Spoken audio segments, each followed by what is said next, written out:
Good morning students. आज हम लोग शुरू करते हैं चैप्टर 9 के न्यूमेरिकल प्रॉब्लम्स का पार्ट 2। पार्ट 1 में हम लोग 8th क्वेश्चन तक लगाए थे। आज हम लोग क्वेश्चन नंबर 9 से शुरू करते हैं।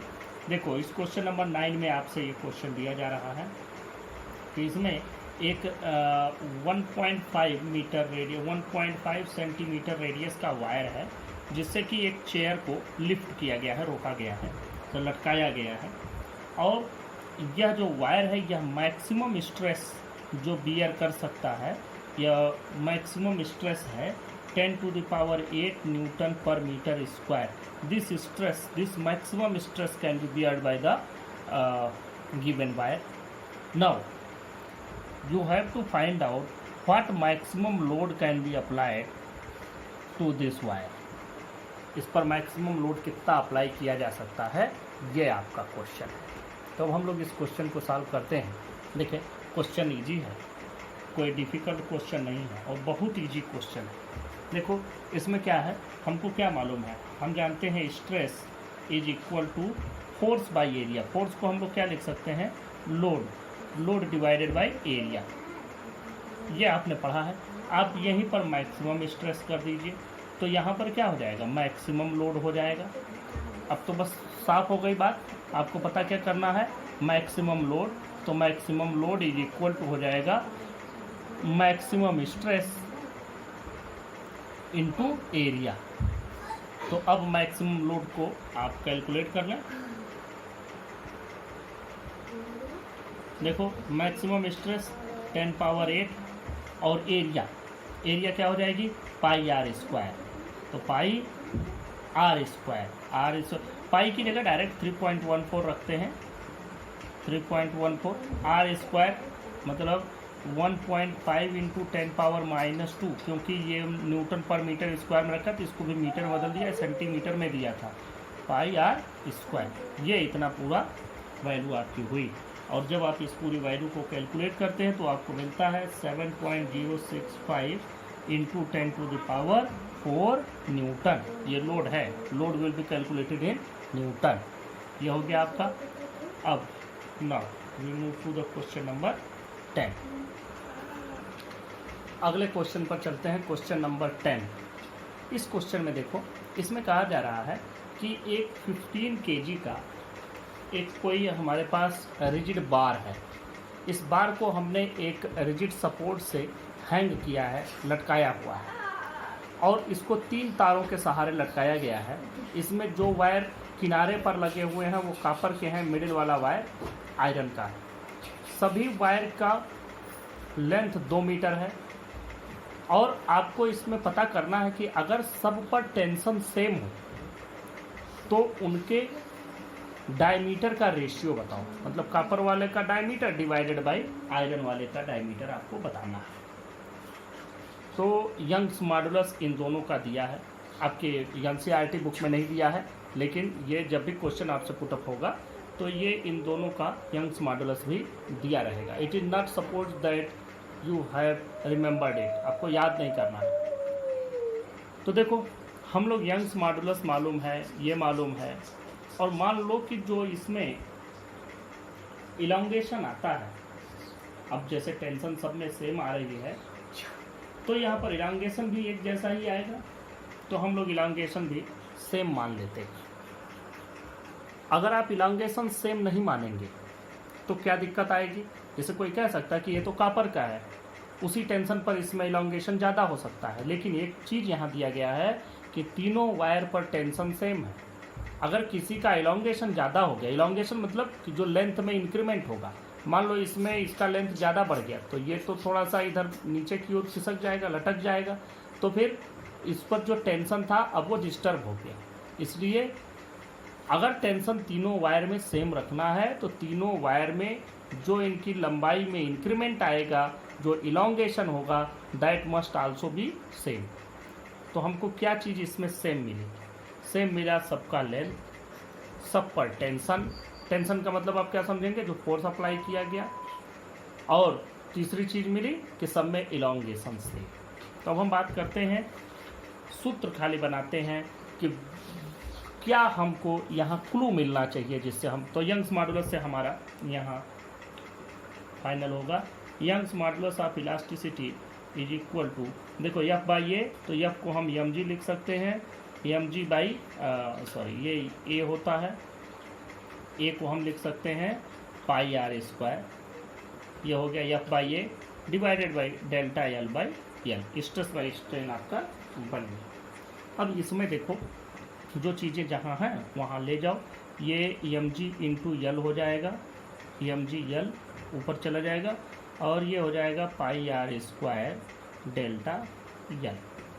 एक काम करते हैं, हमको डायमीटर का रेशियो निकालना है तो इसको डायमीटर में बदल दो, तो ये हो जाएगा M G L divided by pi ये D by two whole square और डेल्टा यल। अब जरा सा देखो ये फार्मूला आपका क्या बनता है, यहाँ से ये 4 हो जाएगा, 4 M G L divided by pi D square delta L. अब यहाँ से तुमको क्या निकालना है, यहाँ से हमें फार्मूला चाहिए डी का। अब हम चलते हैं डी स्क्वायर की वैल्यू पता करते हैं, क्या हो जाएगा 4 M G L divided by ये वाई नीचे आ जाएगा पाई वाई डेल्टा एल। अब अगर आप डी की वैल्यू कैलकुलेट करेंगे तो यहाँ से देखो डी की वैल्यू मिल जाएगी, यही चीज़ अंडर रूट में हो जाएगा। तो अभी हम अंडर रूट में क्या क्यों करने जाए, पहले हम लोग वैल्यूज पुटअप कर दें कि इसकी क्या वैल्यू आएगी। तो अब देखते हैं, देखो हमें चाहिए diameter of copper divided by diameter of iron, तो diameter of copper by diameter of iron is equal to, diameter of copper पर चलते हैं तो ये कितना हो जाएगा 4 एम जी, उतना ही रहेगा 4 एम जी। लेंथ उसकी भी वही है 2 मीटर की, हम वही रख ही देते हैं डिवाइडेड बाई पाई, तो पाई है, वाई यहाँ पर कॉपर के हो जाएगा और डेल्टा एल भी डेल्टा एल ही डिवाइडेड बाई, आ जाओ इसके लिए यहाँ भी 4 एम जी एल, ये तो वही आएगा, एम की वैल्यू कुछ भी आए क्योंकि टेंशन सेम है तो मतलब एम जी ही पूरा सेम है डिवाइडेड बाई पाई, यहाँ पर क्या हो जाएगा आयरन डेल्टा एल भी सेम, 4 एम जी एल से 4 एम जी एल पूरा कैंसिल, पाई से पाई कैंसिल, डेल्टा एल से डेल्टा एल कैंसिल, क्या बचता है आपके पास, आपके पास बचता है ये वाई सी नीचे वाई आई ऊपर, Y I by Y C, ये वैल्यू हो जाएगी। अब यहाँ से देखो ये हमने कैलकुलेट किया है D C square by D I square, क्योंकि अभी तो हमने इसका वो निकाला ही नहीं, तो अब D C by D I जब करोगे तब स्क्वायर रूट में आ जाएगा, तो under root Y I divided by Y C, ये वैल्यू हो गई। अब बस आपको कुछ नहीं करना है, सीधे यंग्स मॉडुलस उठा करके दोनों के पुटअप कर देना है। यंग्स मॉडुलस की वैल्यू रख दें, यंग्स मॉडुलस की वैल्यू कॉपर की देखो, कॉपर की आएगी 1.2 into 10 power 11 divided by 1.9 into 10 power 11, 10 power 11 से 10 पावर 11 कैंसिल हो जाएगा और जो हमको वैल्यू मिलती है वो वैल्यू मिल जाएगी यहाँ से। यहाँ पर देखो एक हमने मिस्टेक कर दी, ये यंग्स मॉडुलस जो इसका आता है ये यहाँ पर दिया है 1.2, ये आयरन का 1.9 है, तो ये आयरन का 1.9 ऊपर हो जाएगा और यहाँ पर हो जाएगा 1.2। ये human mistakes always possible. D C by D I की जो वैल्यू आएगी वो आपको मिल जाएगी 1.258, ये इतना वैल्यू हो गया, यही आपसे रेशियो पूछा जा रहा था, ये आपका आंसर हो गया। क्वेश्चन नंबर 11 देखते हैं। इसमें देखो यह मास है 14.5 kg, इसको 1 मीटर के एक स्टील के वायर से बांध करके एक वर्टिकल सर्कुलर पाथ पर 2 रेडियन पर सेकेंड के एंगुलर वेलोसिटी से रोटेट किया जाता है। जो वायर यूज कर रहे हैं उसका क्रॉस सेक्शनल एरिया है 0.065 सेंटीमीटर स्क्वायर, तो इसको अगर 0.065 इंटू 10 पावर -4 कर दें तो इतने मीटर स्क्वायर का हो जाएगा। अब देखो इसमें जो स्टील का यंग्स मॉडुलस ऑफ इलास्टिसिटी है वो भी क्वेश्चन में दिया है, 2 × 10⁻11 दिया नहीं है, आपको लेना है। ये अब इतनी चीज़ें आपके क्वेश्चन में दी रहेंगी। अब आपको पता करना है कि what is the elongation in the wire, मतलब उसकी लेंथ में क्या इंक्रीमेंट होगा जब वह पाथ के सबसे लोवेस्ट पॉइंट से गुजरेगा। तो फिर हम लोगों को जो इलोंगेशन मिलना है, इलोंगेशन क्या होता है ये आप लोगों को मालूम है, वही स्ट्रेस बाय स्ट्रेन वाले फार्मूले से आपको डेल्टा एल की वैल्यू कैलकुलेट करनी है। लेकिन सबसे बड़ी बात यह है कि स्ट्रेस यहाँ पर कितना होगा, ये एरिया तो मालूम है, लोड कितना होगा, लोड होगा उस पर कितना mg के बराबर का लोड होगा। लेकिन यह लोड भी वैरी हो रहा है, यह लोड वैरी हो रहा है किस तरह से, जैसे जब आप उसको वर्टिकल सर्किल में घुमाते हैं। अब आप ध्यान से समझो, किसी भी मास को किसी धागे से बांध करके एक वर्टिकल सर्किल में घुमाइए इस तरह से, तो आप देखेंगे कि जब वो सबसे ऊपरी पॉइंट पर पहुंचता है तो उस पर टेंशन, रस्सी में तनाव बहुत कम रहता है, और जैसे वो सबसे निचले पॉइंट से गुजरता है उस समय रस्सी का टेंशन सबसे ज़्यादा होता है। तो वो सेंट्रीपिटल फोर्स लोवेस्ट पॉइंट पर सबसे ज़्यादा होता है और टॉप मोस्ट पॉइंट पर सबसे कम होगा। अब बात है कि सेंट्रीपिटल फोर्स अगर इतना है तो फिर उस पर उसका रिएक्शन भी तो होगा। सेंट्रीपिटल का रिएक्शन उसके अपोजिट डायरेक्शन में सेंट्रीफ्यूगल होता है। तो फिर देखो इस पर दो तरह के फोर्स लगा है, एक तो सेंट्रीफ्यूगल और दूसरा जो इसका mg है। तो जो टोटल लोड होगा वो लोड इस पर कितना होगा, जो फोर्स इस पर टोटल अप्लाई होगा वो F = हो जाएगा mg प्लस mr⍵², ये जो इसका सेंट्रीपिटल फोर्स है। अब देखो यहाँ पर R तो है नहीं कोई, तो जिस धागे से बांधा गया है, जिस वायर से हमने इसको कनेक्ट किया है, उसी वायर के रेडियस में वो मूव कर रहा है और उसका रेडियस कितना है L। तो हम इसको लिख देते हैं ml⍵²। ये आपको समझ में आ रहा होगा।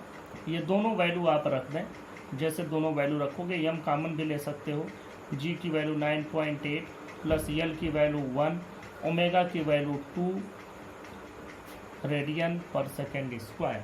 जब यहाँ से आप इन सभी वैल्यूज को कैलकुलेट करते हैं तो आपको मिलता है F = 200.1 न्यूटन।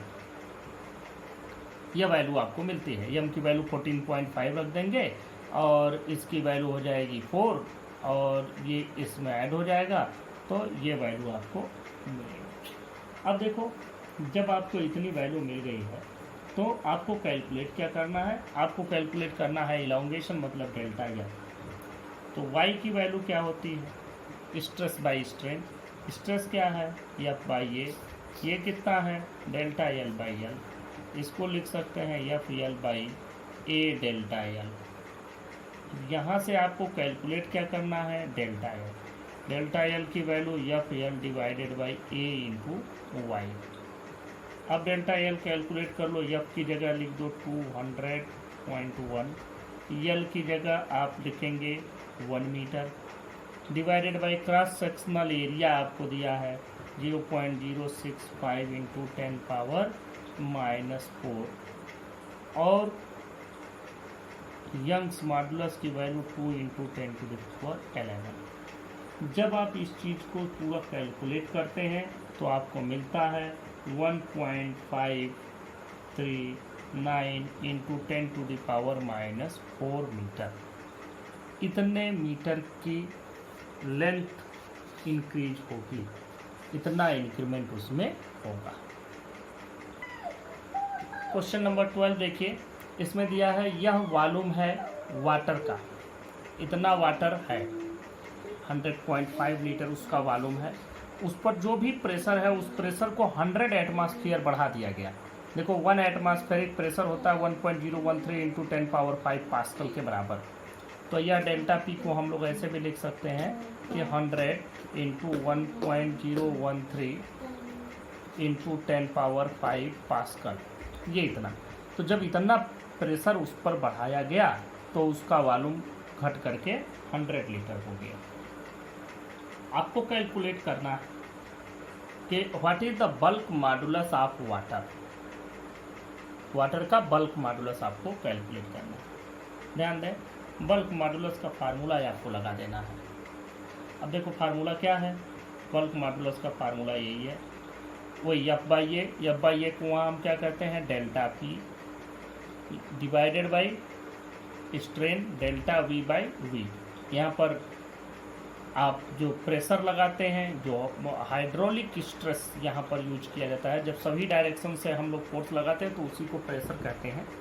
ये प्रेशर हो गया divided by volumetric strain delta V by V. सबकी वैल्यू रख दो, तुरंत ये सॉल्व हो जाएगा। 100 इंटू, इसको भी ऊपर कर दें, थोड़ा फार्मूला ही पहले बना लें। देखो we delta P divided by delta we. अब वैल्यू पुटअप करते हैं। देखो v की वैल्यू कितनी है, v मतलब जो इनिशियल वॉल्यूम है, तो इनिशियल वॉल्यूम आपका कितना है 100.5, delta P 100 into 1.013 into 10 power 5, ये डेल्टा पी हो गया, divided by delta we. Delta we का मतलब final volume minus initial volume. और जब आप फाइनल माइनस इनिशियल करेंगे तो आपको वैल्यू क्या मिलेगी, -0.5। देखो -0.5, या हम ऐसे लिख भी दे रहे हैं 100 माइनस 100.5 फाइनल माइनस इनिशियल। ये भी लीटर में है, ये भी लीटर में रख दिया। कुछ लोग ऐसा भी करते हैं कि इसको तुरंत मीटर क्यूब में बदलते हैं, लेकिन बिल्कुल गलत है।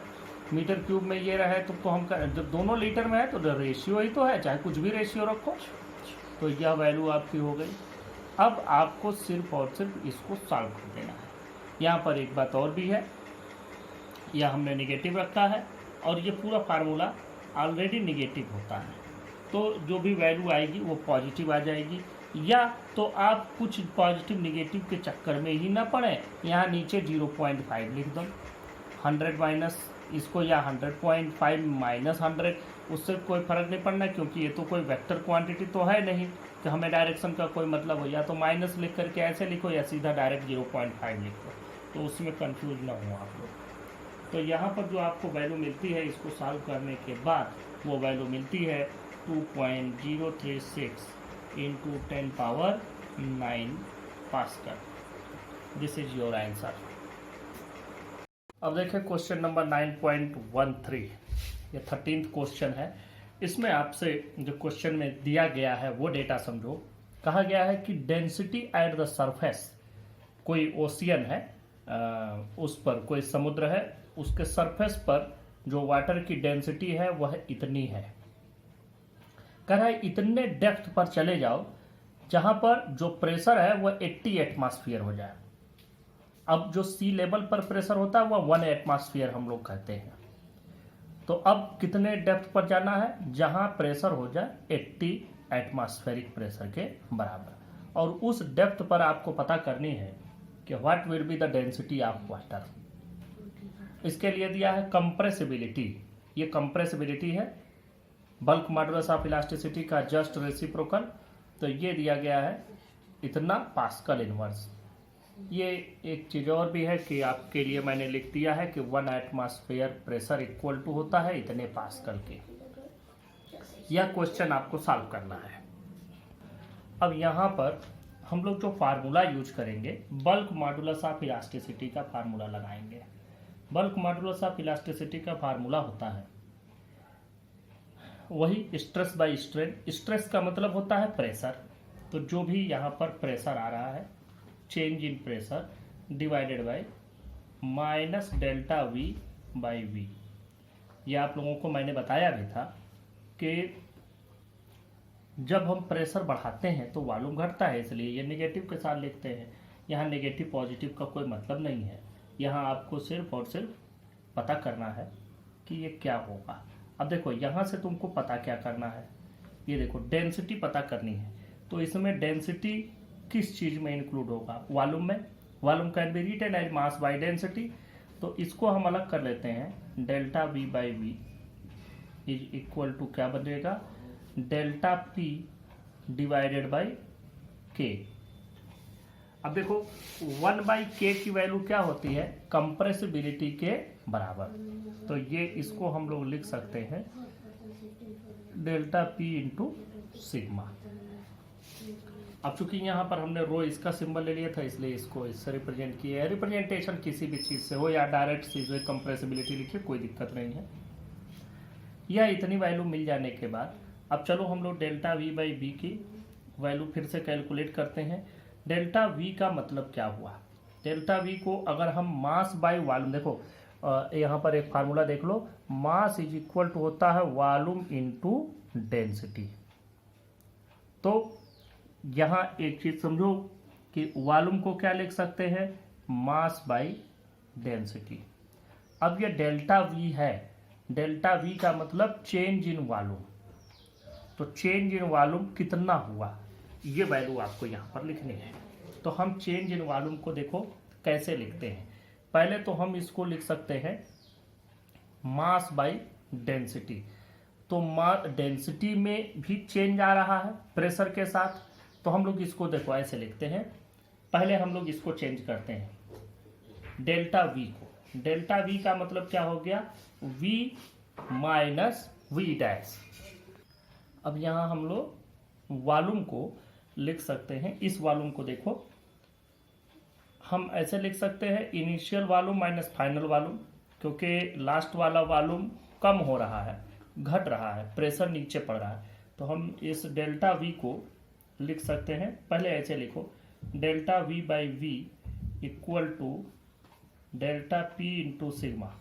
अब देखो डेल्टा वी बाई वी की वैल्यू हम लोग ये माइनस में है, इसको हम लिख सकते हैं V minus V D, D का मतलब डेप्थ डीपर, डिवाइडेड बाई ये वी आपके पास है ही, इक्वल टू वही डेल्टा पी इंटू सिग्मा। फिर थोड़ा और चेंज करते हैं इसको, देखो v से डिवाइड कर दो तो ये हो जाएगा 1 minus volume at depth divided by volume at surface equal to delta P into sigma. यही चीज आपकी होती चली गई। अब देखो 1 माइनस, अब वॉल्यूम को हम क्या लिखेंगे, मास बाई डेंसिटी। तो वी टी मतलब mass divided by rho D, क्योंकि डेंसिटी रो डी है डेप्थ डी पर, divided by mass by rho, ये वैल्यू हो गई। अब देखो ये equal to delta P into sigma. यहां मास से मास ये कैंसिल हो जाएगा, क्या बचेगा,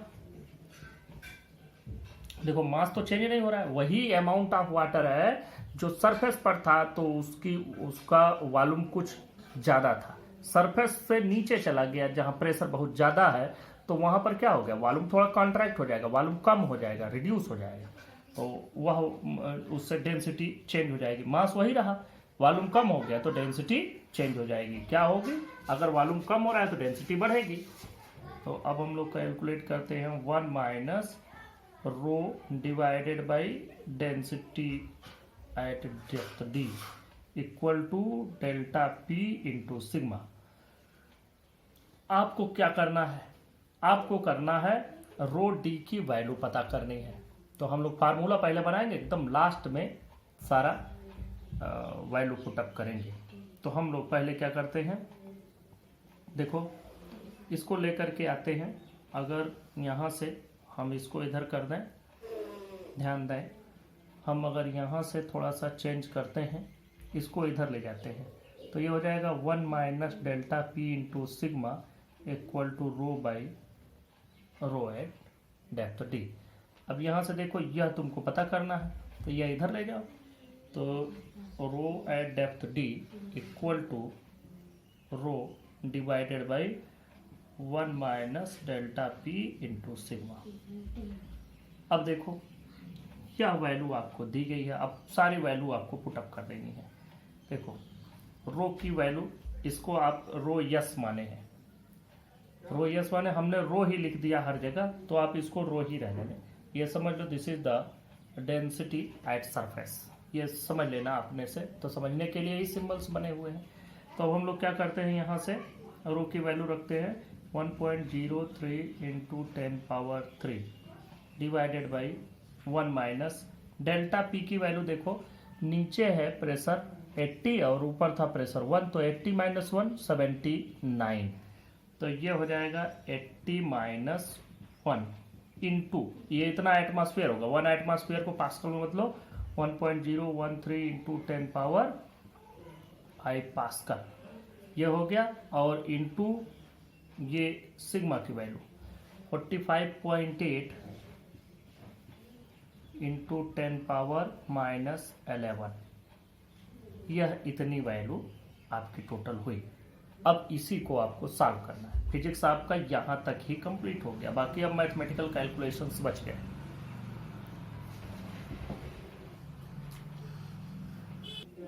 जब इसको पूरा सॉल्व करते हैं तो आपको जो वैल्यू मिलेगी 1.034 इंटू 10 पावर 3 kg पर मीटर क्यूब, ये आपको आंसर मिलेगा। क्वेश्चन नंबर 14 देखें। इसमें कहा जा रहा है कि ये ग्लास का स्लैब है, उस पर 10 एटमॉस्फेयर का प्रेशर दिया जाता है, तो उसके वॉल्यूम में फ्रैक्शनल चेंज कितना आएगा। तो जरा देखो, पहले इस प्रेशर को चेंज कर लेते हैं। 10 इंटू 1.013 इंटू 10 पावर 5 पास्कल हो गया, इतना प्रेशर दिया, और इसका बल्क मॉडुलस ऑफ इलास्टिसिटी भी दिया गया है।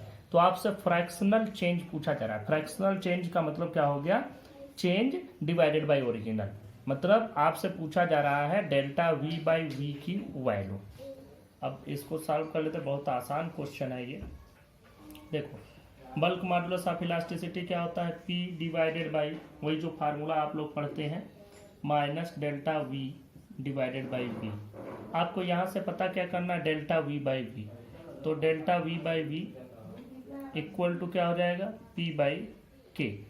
अब यहाँ से सिर्फ और सिर्फ आपको वैल्यू को टक कर देनी है, और देखो यहाँ से जो वैल्यू आएगी वो वैल्यू कितनी आएगी, वो निगेटिव में आएगी। पहले वैल्यू रखते हैं, पी की वैल्यू रखो 10 into 1.013 to 10 power 5, P divided by K की वैल्यू रख दो 37 इंटू 10 पावर 9।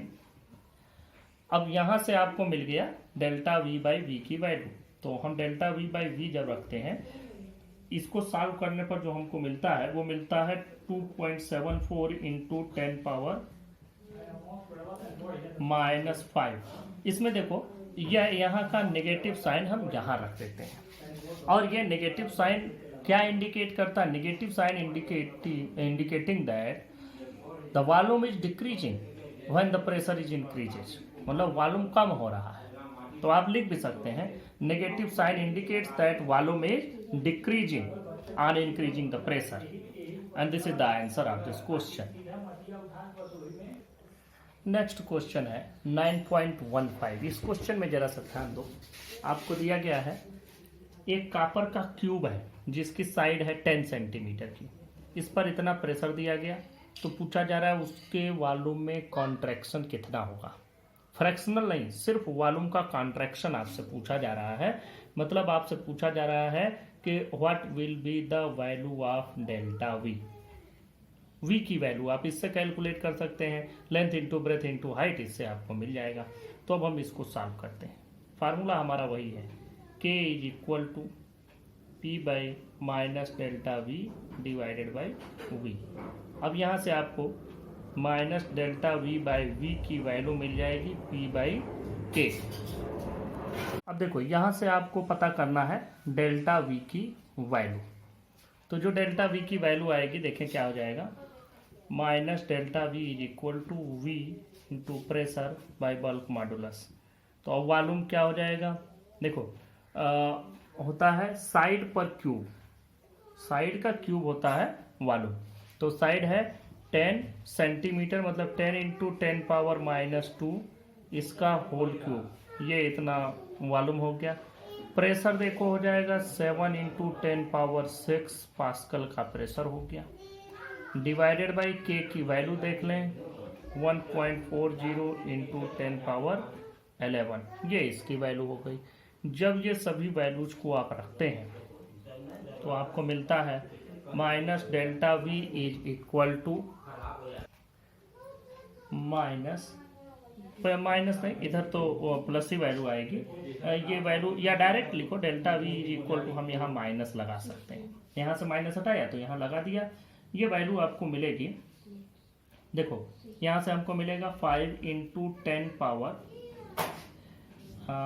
-5, इतना मिलेगा, इतना मीटर क्यूब मिलेगा, इतना मीटर क्यूब आएगा।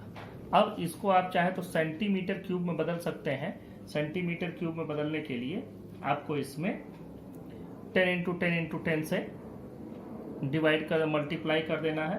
तो कुल मिला जुला करके जब आप इसको सेंटीमीटर में बदलते हैं तो ये वैल्यू आपको मिल जाती है, देखो 0.050। वैसे आप इस आंसर पर न जाइए, ये आंसर मुझे थोड़ा सा सस्पिशियस लग रहा है। आपको ये पूरा सॉल्व करना है। ये पूरा सॉल्व करने के बाद आपको फिर वैल्यू कैलकुलेट करनी पड़ेगी, तब वहाँ से आपको ये पूरी की पूरी वैल्यू मिल पाएगी। वैसे एक बार हम लोग कैलकुलेट करके देखते हैं इसको। देखो इसको सॉल्व करने पर यहाँ आएगा 5 इंटू 10 पावर -8 मीटर, और जब आप इसको सेंटीमीटर में चेंज करेंगे तो ये वैल्यू हो जाएगी -5 इंटू 10 पावर -8। और देखो 1 मीटर को सेंटीमीटर में बदलने के लिए 100 से मल्टीप्लाई करते हैं, तो 100 इंटू 100 इंटू 100 3 टाइम्स मल्टीप्लाई करना होगा। तो कितना हो जाएगा, 1 के आगे 6 जीरो, मतलब हम लिख सकते हैं 10 पावर 6 सेंटीमीटर क्यूब। अब ये वैल्यू कितनी हो जाएगी, -5 इंटू 10 पावर -2 सेंटीमीटर क्यूब, या इसी को आप लिख सकते हैं -0.05। यहाँ से 2 प्लेसेस पर डेसिमल लगा देंगे, 0.050 centimetre cube. This is the change in volume. ये आंसर करेक्ट हुआ। क्वेश्चन नंबर 16 पर चलते हैं। इसमें दिया गया है जो इसमें जो वॉल्यूम को कंप्रेस किया जा रहा है वो 0.10% कंप्रेस किया जा रहा है। तो इसका मतलब डेल्टा V बाई वी की जो वैल्यू है वो है 0.10%। अब इसके लिए कितना प्रेशर लगाया जाए वाटर पर। ये वाटर के वॉल्यूम में इतना कंप्रेशन हो रहा है, जबकि वाटर का बल्क मॉडुलस इतना है, तो उस पर प्रेशर कितना लगाया जाए जिससे इतना कंप्रेशन हो। तो अब इसके लिए हम लोगों को जो फार्मूला लगाना है वही सिंपल फार्मूला ही आपको लगा देना है। देखें पहले तो इसको आप लोग चेंज कर लें कि what will be the value of delta V by V. तो डेल्टा V बाई वी की वैल्यू पहले निकाल लेते हैं। देखो डेल्टा V बाई वी की वैल्यू 0.10% दिया गया है। तो परसेंट को जब हम फ्रैक्शन में बदलते हैं तो 100 से डिवाइड कर देते हैं, तो 0.10 डिवाइडेड बाई 100, ये इतनी वैल्यू आपको मिली। और इस वैल्यू को हम लोग अगर ऐसे लिखें तो इसको ऊपर ले जाएं तो 10 पावर -2, तो लिख सकते हैं 1 इंटू 10 पावर -2। ये डेल्टा V बाई वी की वैल्यू हो गई। आपको पता क्या करना है, आपको पता करना है प्रेशर। तो हम सिंपल फार्मूला लगाएं, bulk modulus is equal to pressure by delta V by V. आपको पता करना है प्रेशर, तो pressure is equal to K bulk modulus into delta V by V. ये फार्मूला हो गया। K की वैल्यू रख दें, डेल्टा V बाई वी की वैल्यू रख दें। K की वैल्यू 2.2 इंटू 10 पावर 9, और डेल्टा V बाई वी की वैल्यू हो गई 1 इंटू 10 पावर -2। जब आप इस पूरे को सॉल्व करेंगे तो ये वैल्यू आपको मिलेगी। यहाँ से प्रेशर का जो वैल्यू आएगी ये आएगी, देखें 2.2 इंटू 10 पावर 7, ये आपको वैल्यू मिल गई। ये यहाँ से 10 पावर -2 नहीं बल्कि ये -3 हो जाएगा। जब 1 भी तो आगे बढ़ा रहे हैं एक, तो यहाँ पर -3 कर दीजिएगा, -3। तो यहाँ 9 में से 3 जब डिडक्ट होगा तो वैल्यू हो जाएगी power 6 pascal. This is the answer. और इस तरह से ये इतने क्वेश्चंस हम लोगों ने सॉल्व कर लिए। कुछ और एडिशनल क्वेश्चंस बच जाते हैं, तो पहले बाकी के आगे चैप्टर्स को देखते हैं, उसके बाद इनको भी सॉल्व करेंगे। Thank you.